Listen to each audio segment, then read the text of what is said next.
SpongeBob Battle for Bikini Bottom is a game I've talked about to death on this channel. Way back in September 2018, I posted my first video on the game. Then several months later, in April 2019, I posted yet another video on the game that I thought was the most extensive look at the game on YouTube. Then over a year later, in June 2020, I posted a video on the SpongeBob movie game where I compared it to Battle for Bikini Bottom.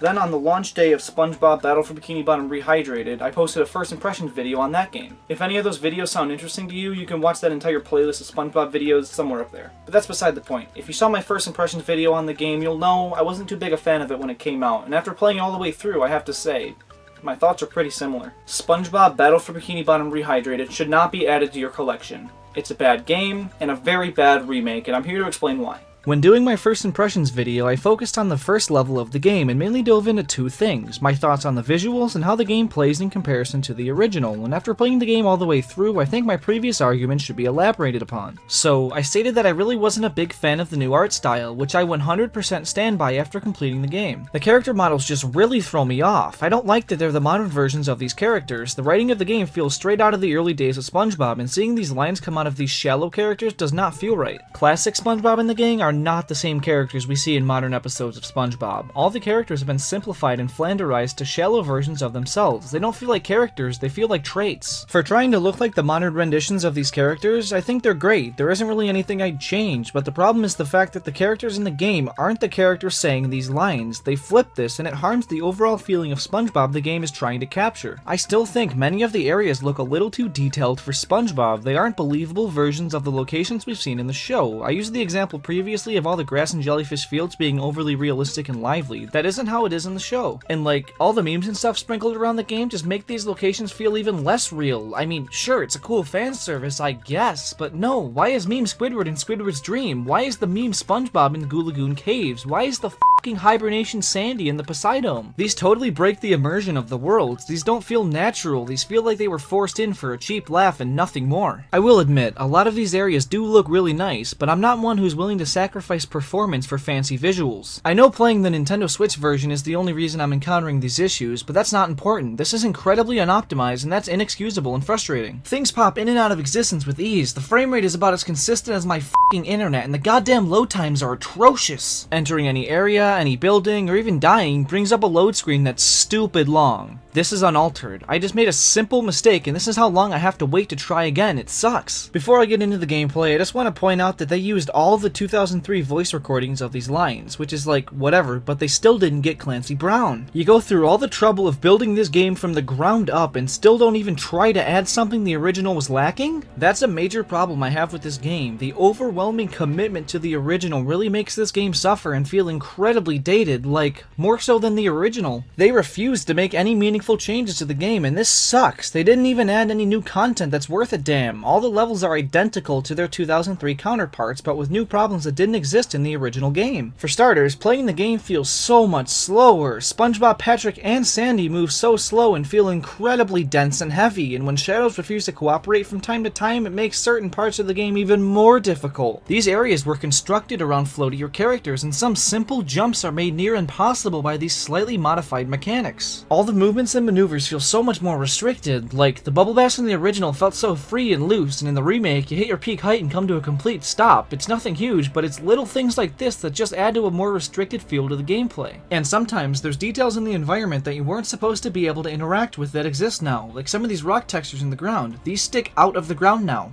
Yeah. It looks more realistic, sure, but that affects the collision of the ground and brings about a new challenge and obstacle that didn't exist in the original. This changes how you're able to tackle certain objectives, and at times it isn't for the better. And good luck if you encounter a platform that tilts. I have no clue what's happening or how this got past the developers, but jumping on these seesaw platforms just doesn't give you any height. This is the first level, and this is a major glitch that got past them. That's not a very good indicator for the rest of the game. That's just the first level. The game is full of glitches and bugs. There's so many broken collisions and an overall feeling of jank. Things just do not work as they're supposed to. Even some paths are broken, and certain uncontrollable events will randomly kill you. It's so poorly built. All of these things so far were either an accident or a choice the developers made to make the game feel different. And you know, nothing wrong with that, but I feel like they tried to make all the wrong things different. Like the sliding. One of my favorite parts of the original was absolutely obliterated. For starters, they added this weird fog effect to a lot of them, which I guess would make sense if the original had it that way due to being unable to render things that far ahead, but nope, in the original there's there's nothing like this. They added this. You know how else they ruined sliding? They added collision to some of the things on the track. Like these snowmen you're supposed to plow right through completely halt you for no reason. They didn't do this last time, and this breaks the slide. You can no longer beat the time trial and get all the snowmen in one go. It sucks. And they even made the music quieter. I have not a damn clue why they would do this. They made it even quieter than the rest of the game's audio, and I have no idea why. The sliding music is some of the best the game has to offer, and you can hardly hear it. It really takes away from the epic feeling of the slides.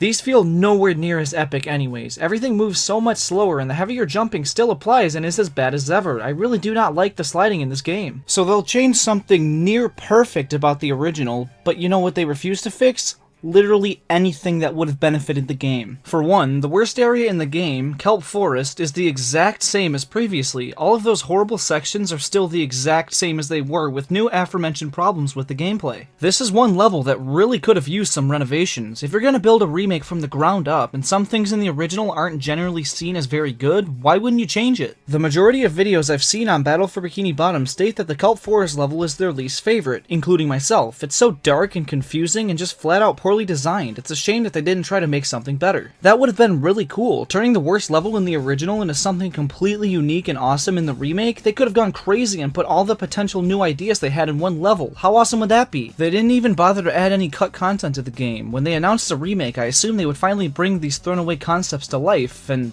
they just didn't. Where is Patrick's dream? Where is Robot Squidward? Oh wait, here he is. Yeah, the one thing they did add to the game, a multiplayer horde battle mode.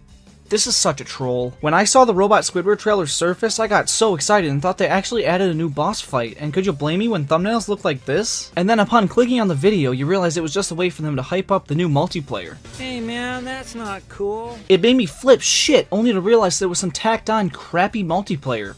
Seriously, this is the biggest addition to the game? Fighting waves of enemies in multiplayer? So fun. This reeks. They wouldn't even fix the insane knockback that existed in the original game and made a couple parts super annoying, not even smaller things like that. All of these unfixed things make me ask one question: why did they even bother to remake it? The goal of a remake is to bring an old game back into the spotlight, to polish everything up and give it a shiny coat of paint, while keeping what made the original so great intact. I do think they made the game look very good for modern platforms. While it isn't really my thing, it doesn't feel as much like SpongeBob as I would have liked. It's about what you'd expect from a SpongeBob game that came out in 2020. However, they failed to polish the game. It feels so unfinished and untested, even broken at times. This was not something I experienced at all with the original, and here it is as a huge issue. I feel like the gameplay in the original was perfect. They should have just brought those exact mechanics to this game. If they did that with these new visuals, I'd say at the very least it succeeded as a remake. I just really believe that the developers didn't understand what made the original so great to begin with, which was its commitment to old SpongeBob. The game looked like a 3D version of the show, the writing was pretty close to what you'd expect, and the locations all felt straight out of the cartoon. Rehydrated was trying too hard to be a modern day BFBB, and wasn't committed to SpongeBob, it was committed to the original game. They didn't try to fix anything that was broken or that people didn't like, they just changed some things to make it different, and it did not work. I feel like the game just didn't have a clear enough direction. I think they were trying to make it feel like a modern SpongeBob game, but they also wanted it to be faithful to a classic SpongeBob game. So they update the visuals and tweak the gameplay, but they keep the old writing and level designs exactly as they were, and it comes off feeling like they did everything wrong. You don't change how the game plays but keep the level designs identical, nor do you keep the story and dialogue the same when these characters are clearly not the same as the ones in the original. It feels off. If Rehydrated would have just imported the mechanics, upgraded the character models to look like cleaner versions of their original selves, maybe built the areas from the ground up to look shiny and new, fix a couple annoying sections present in the original and add some of the cut content, it would have been perfect. In that case, they could have just kept the original dialogue and story and I would have no complaints. If you're going to make a video game based on modern SpongeBob, do it. Craft it around the new SpongeBob and make the characters look like that. It would fit and give the developers the creative freedom to build worlds around their game mechanics. In either of these cases, we would be getting a better, more faithful SpongeBob product. As it is now, you shouldn't buy this game. I'm all for supporting similar projects, but I'm sure there's far better ways to do that than buying this. Either way you look at it, it's just not worth it. If you want to play the game at home, you should do so on the original copy. That's for GameCube, Xbox, and PS2. And if you want to play it on the go, it's the worst version of the game, and I don't advise you do that either. I know of a far better portable SpongeBob game that I plan to make a video on at some point, and if it's already done, you can watch it right up there. If you're not interested at all, that's totally cool, but trust me, don't get this game. This game is one of the best platformers of all time, and anyone who remotely likes SpongeBob should give it a try, but this one is a bad remake and should not be purchased. That being said, yes, I bought the Fun Edition, but it was $100 on Prime Day, so I don't want to miss out on that, and comes with a physical sealed copy of the game for PS4 and 3 awesome statues. Honestly, these things are sick. I've had the Patrick one in the backdrop for this entire video. That one's not my favorite, it just fit on that shelf. I've got the SpongeBob and Sandy over here, and while I'm saying this, I'll cut to footage showing them all side by side. But for $100, that's totally worth it, not to mention getting the other goodies and the game. If you're gonna get this remake despite everything I've said, get the Fun Edition while it's on sale. Displaying and looking at the statues is way more enjoyable than the actual game. Are you sure? Does this look unsure to you? No. Good. Anyways, thank you so much for watching. If you enjoyed the video, please leave a like, and if you want to see more and help the channel grow, you should definitely subscribe. It's free for you and means a lot to me. Thank you. After watching this video, what are your thoughts on the game? Did I change any of your perspectives? I'd love to know down in the comments. If you enjoy argumentative videos like the one you just watched, be sure to check out the playlist I've generously linked right there. There's tons of similar stuff in there that I know you'll enjoy. If you've got any feedback or recommendations for me, feel free to drop those in the comments too. I take everything you guys say into consideration. Thank you. Thanks again for watching, everyone. I'll catch you in the next one.